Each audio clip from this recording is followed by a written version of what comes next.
Okay, so while I was on holiday in America, I finished up the pokedex because turns out the person I was with had had Violet, so I got the remaining Pokemon that were missing. So I got ourselves our Clidrate, Dragapult, Salamence, Pansean. Pansean was a bit of a pain in the ass.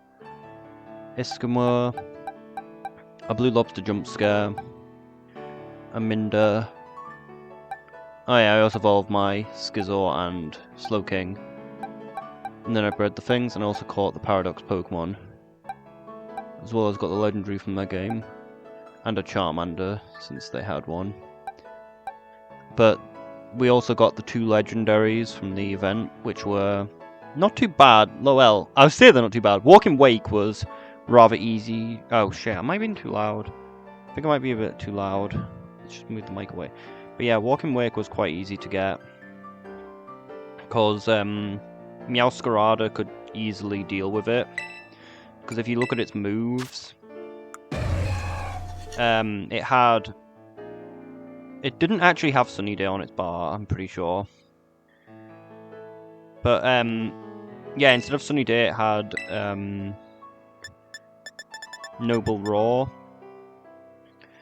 Like, as you see, it's got photosynthesis like all of the Scarlet Paradox Pokemon, so it gets boosted stats from Sunny Day, and at the start of the fight, it just got Sunny Day, so it didn't have it. Instead, it had Noble Roar, and I just ran Meowscarada with a item. Might still have it on. Like, don't know if I took it off. Where is it? Did I take off the item? Yeah, Clear Amulet. Clear Amulet's effect, as you can see. Clear Amulet makes the holder immune to be having the stat lowered. So, I had my Meowscarada with that on, and it just used Noble Roar repeatedly to try and lower my stats, and did fuck all. So, I just, so like, literally when I was doing it with the other person, which was the harder fight, because it does seem that if you're doing it with other people, it's a bit harder.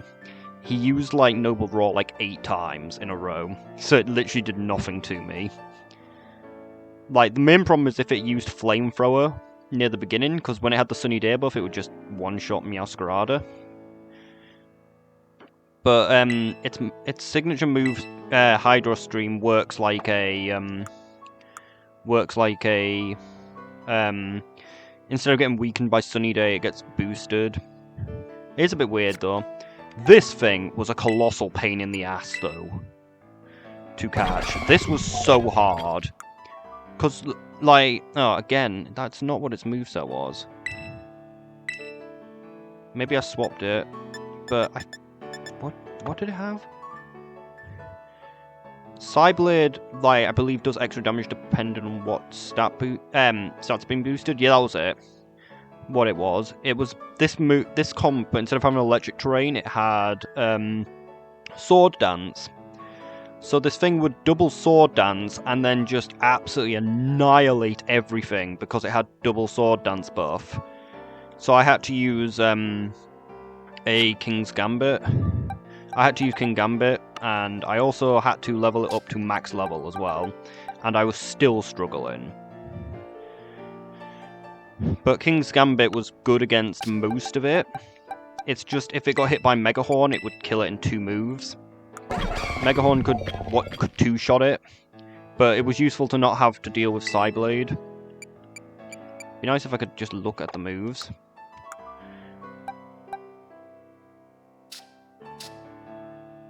But yeah, I believe Psyblade does extra damage depending on stat boost, so with King's Gambit I used double Sword Dance myself, and then a thing which deals a dark move that deals extra damage for their stat boosts.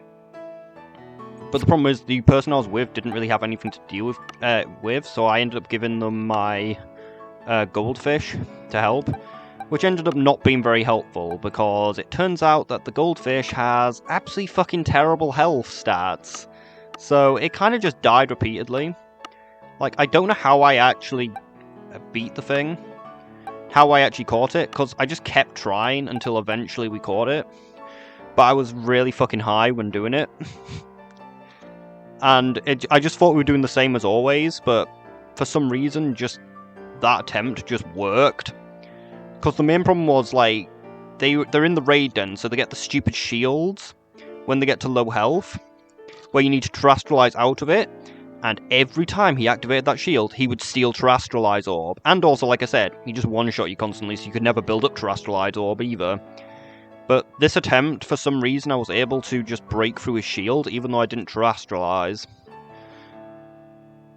So I managed to, like, get it and got it down, but like I said, I was extremely high, and of course, the edibles kicked in at that point really bad, and the button for catch and not catch both blended together, so I was really worried I was going to accidentally hit not catch.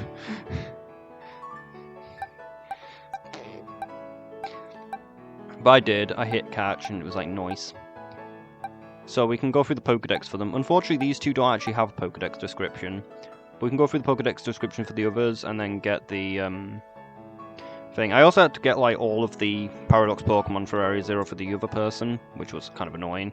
Because actually getting the Paradox Pokemon is a little annoying, because the way that it works is, if you're playing with, like, someone else, like, they can, like, spawn stuff into the world. But in Area 0, you can't see the other player.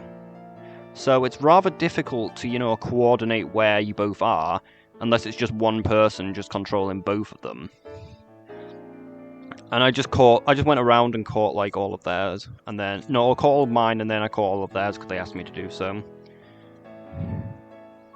And I didn't have, like, any problems really catching any of them. I'm probably going to use a few of the Paradox Pokemon, like, in the DLC, so we can have a little bit of variation, because our team is a bit high level anyway.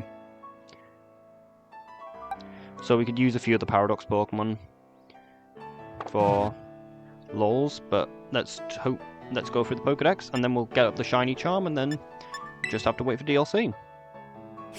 God, this is our bonus meme episode.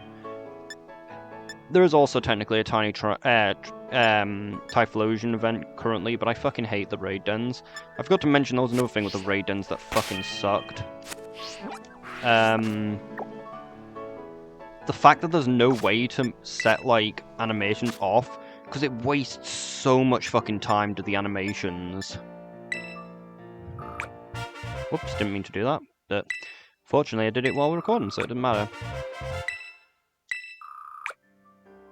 And we got ourselves... Exploring the region of your own 2 feet is a real treasure of experience, isn't it? You reserve a special diploma of recognition for this magnificent achievement. Come see me back at the biology lab, back at Naja Academy, when you have time. I got the Beast Ball. You have completed the Pokedex. So let's go through the Pokemon from the other game. This is why I put them in the box, so I could remember which ones are actually from the other game. So I knew which ones to read. Okay, Minda. From the hit game Legend of Zelda Twilight Princess. This Pokemon startles people in the middle of the night. It gathers the fear as energy. Its cries sound like the incantations. It is said that the cry may rarely be imbued with happiness-giving powers. I misread that, but well. I still just prefer Misdreavus. I don't that much like Miss Magnius. Like, I like Misdreavus because it looks like Minda.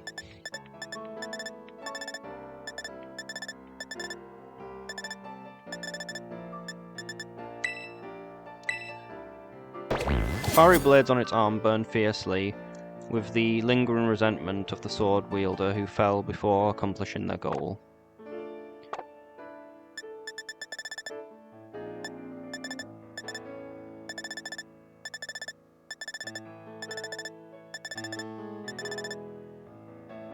I was trying to find, like, the Tauros, and then I was trying to find the Tauros from their game, and then I realized we already have it in the Pokedex. I don't actually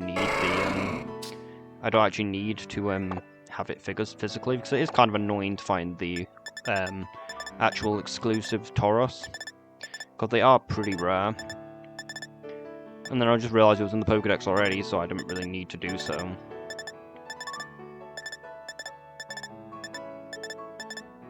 because we don't really need a live index. There's also a mystery gift of getting this, which would have been much more helpful than catching it from a raid den, because raid dens suck. They are so fucking annoying. In the evening, groups of Dreepy will fly at high speeds over the ocean and poke Pokemon in the water for fun. Interactive gameplay. This Pokemon flies over 120 miles per hour.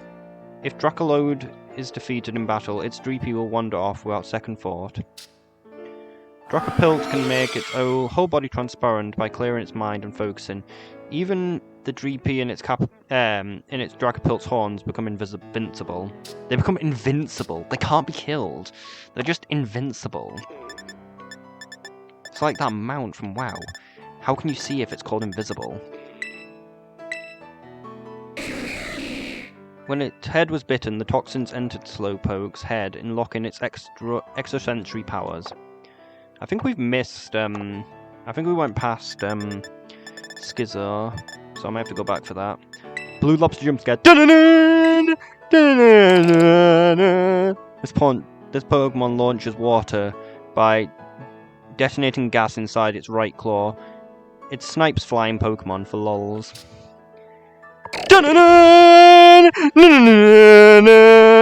Clonstar can move through the water at high speeds of 60 knots using the gas inside its body to expel water from the back of its claw.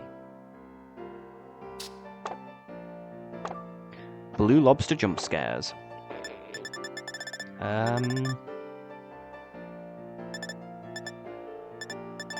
So, what else was there? Was it just the Paradox Pokemon and,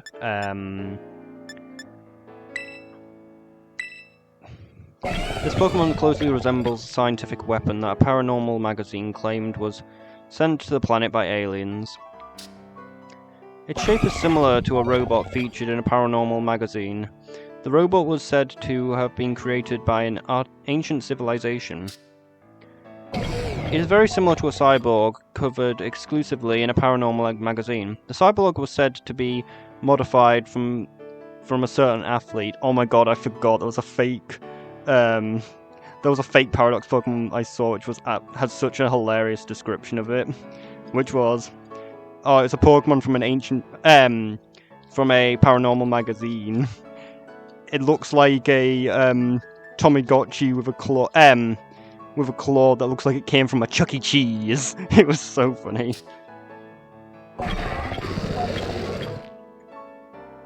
Iron Jugless. It resembles a certain Pokemon introduced in a paranormal magazine, described as the offspring of a Hydreigon who fell in love with a robot. It's kind of fucking weird. Moth! This Pokemon resembles an unknown object described in a paranormal magazine as a UFO, sent to observe humanity. It has similarity to a Pokemon introduced in a dubious magazine as Tyranitar from 1 billion years into the future. Huh? Oh yeah, last few are on a different page, aren't they? But yeah, I gave him this goldfish. Turns out it has absolutely shit defense and health stats, which might have made the fight against the Iron Leaves much harder. I probably would have been more helpful to give them literally any of the others. It's just the thing is grass type. No, it's psychic type, so fire isn't even that useful. I mainly just gave them it so they could put burn on it to reduce the damage.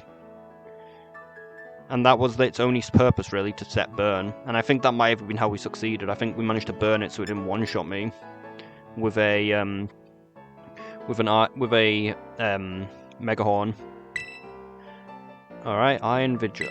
Valiant. It has similarities to a mad scientist's invention coveted in a paranormal magazine. I'll probably use this one. And probably maybe Rowan Moon. Much remains unknown about this creature. It resembles a Cyclizar, but it is far more ruthless and powerful.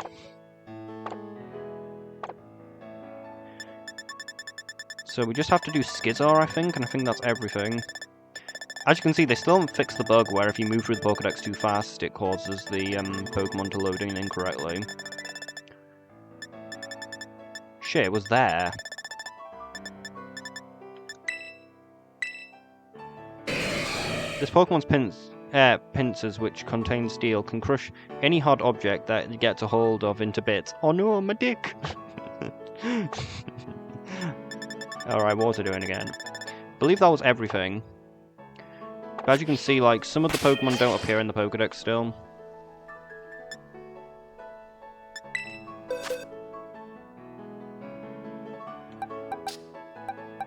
Be nice to have a Pokedex description. Oh no, we missed this. Missed the Pamsean. And the Penguin. And Scalamance. Interesting. I forgot Salamence was a thing. See, this is why I had to check. So we have Salamence, Monkey, and Penguin.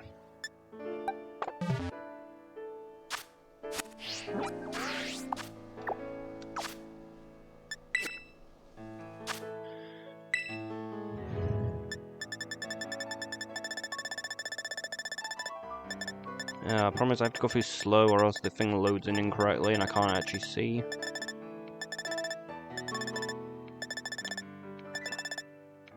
Because Monkey can be missed quite easily. And same with Penguin. Salamence should be easier because it's triple stage, so there's more opportunity to see it. I really don't want to have to use the search feature to find these.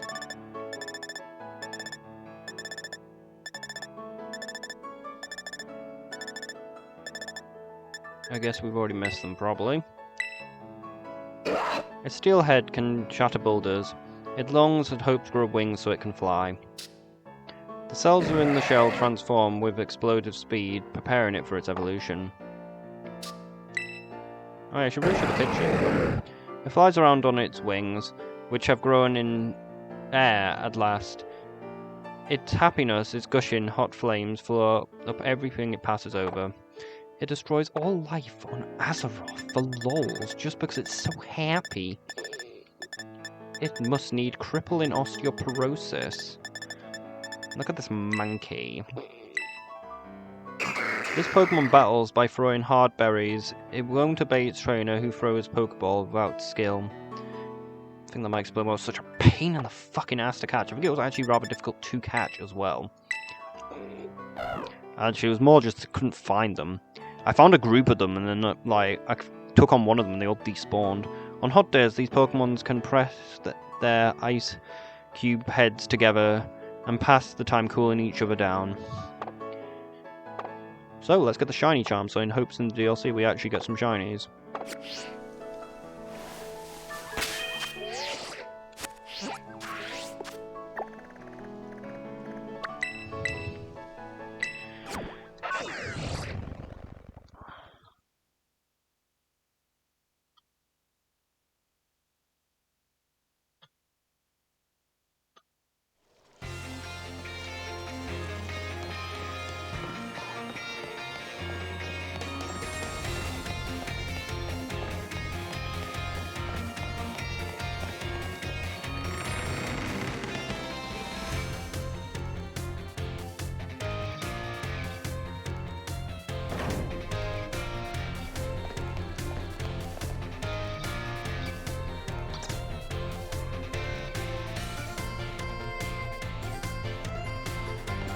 Should be hopefully fine, hopefully.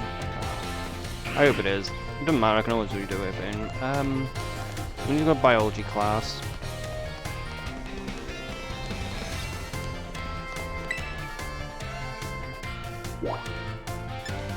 Huh? Oh yeah, I think it was the save one that we actually lost our chatting with people. Because we did already do that, it's just I think that I forgot to save or something.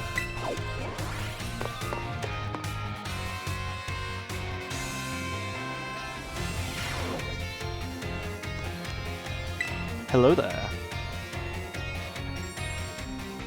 Oh, hello, Adacap. What, are you telling me you've already registered 400 species of Pokemon to your Pokedex? No, I've registered actually probably about 403 by looks of things, or 404. It's just the Pokedex, you know, are missing a bit of data, so I can't actually acknowledge those they exist. You did, you completed the Pokedex. That's amazing, really amazing.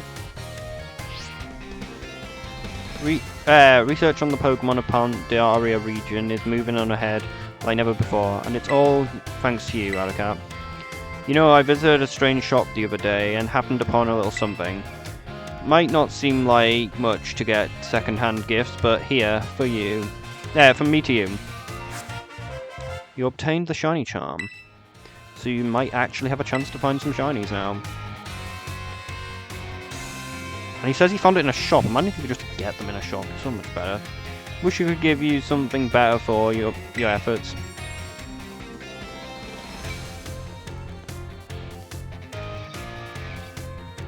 Now what's all the commotion about, I wonder? Oh, Director Cavil, this student of mine completed the Pokedex. On my word. No one has ever done that in history of Dota. What marvellous accomplishment, Miss Adhocap. It's really surprised me too, pulling off a feat like this. Well, Mr. Jacques, delight clearly shows how considerable your work has been. Please allow me to reward you with a small gift. Students who achieve great feats such as this deserve recognition for their hard works. The congratulation message pinned by the company that certified the Pokedex completion is for you.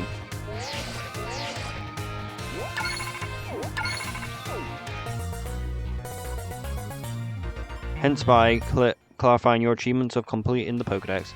May this great feat have celebrated by all, Game Freak.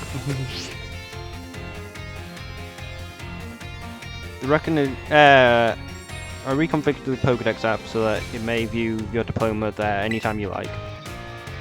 Pokémon is another of Director Cavil's skills, you know. By the way, you sure did great with the Pokedex, Adhocap. If completing the Pokedex was one of the treasures you were after, then I'd say you've had a resounding success on your treasure hunt. Quite right, Mr. Jacques, a quite fitting commitment indeed, or rather surprisingly coming from you. Well, I am a homeroom teacher after all. Gotta act like this from time to time, I guess.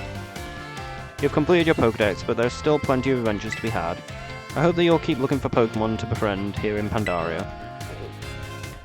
I very much look forward to watching over your continued progress as well. So, we're ready for the DLCs when they come out in like 2 centuries.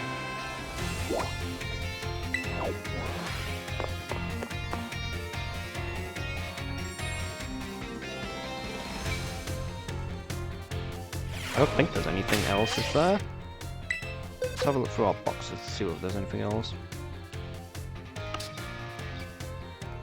Box is still loading so slow as well. No, I don't think there's anything else. So, that is that.